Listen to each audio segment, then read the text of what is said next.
position and tension mounted. Members of the WHO, the World Health Organization, had come at the request of the government to examine the remains of the dead at a small village, Lupasuku, in a remote part of Sumatra. Every man, woman, and child had died of what appeared to be a very fast-acting and deadly virus, possibly a dreaded hemorrhagic one.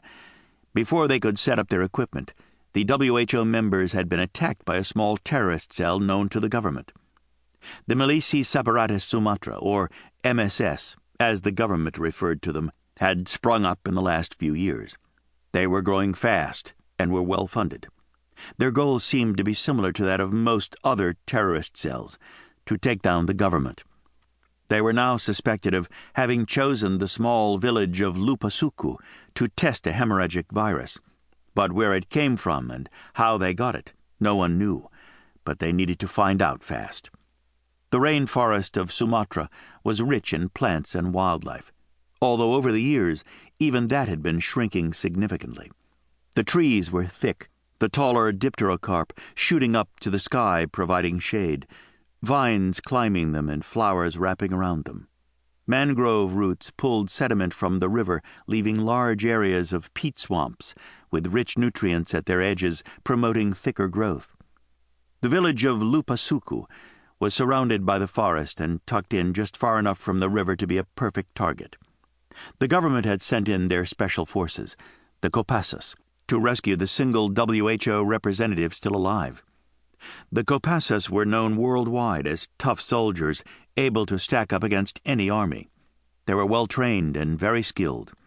They'd been ambushed as they were trying to aid the wounded man.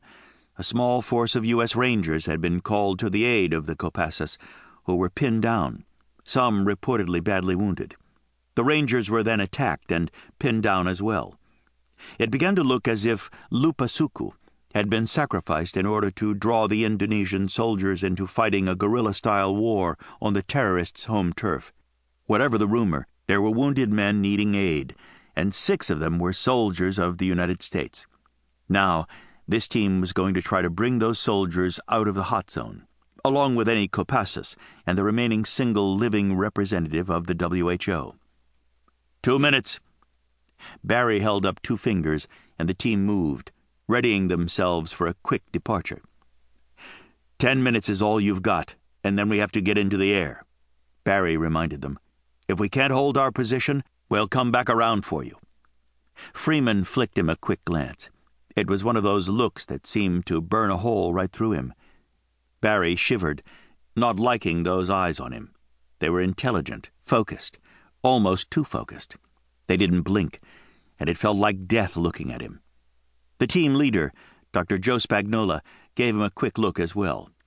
It pretty much said, "You maggot, if you leave one of my men behind, don't ever go to sleep, because I'll be coming for you." At least Barry interpreted the look that way. Joe Spagnola ignored the way the helicopter crew was looking at his team. He didn't look at them or his own men, but instead reached telepathically to his GhostWalker unit. Ghostwalkers were enhanced, psychically as well as physically. The first they'd signed on for, the last, not so much.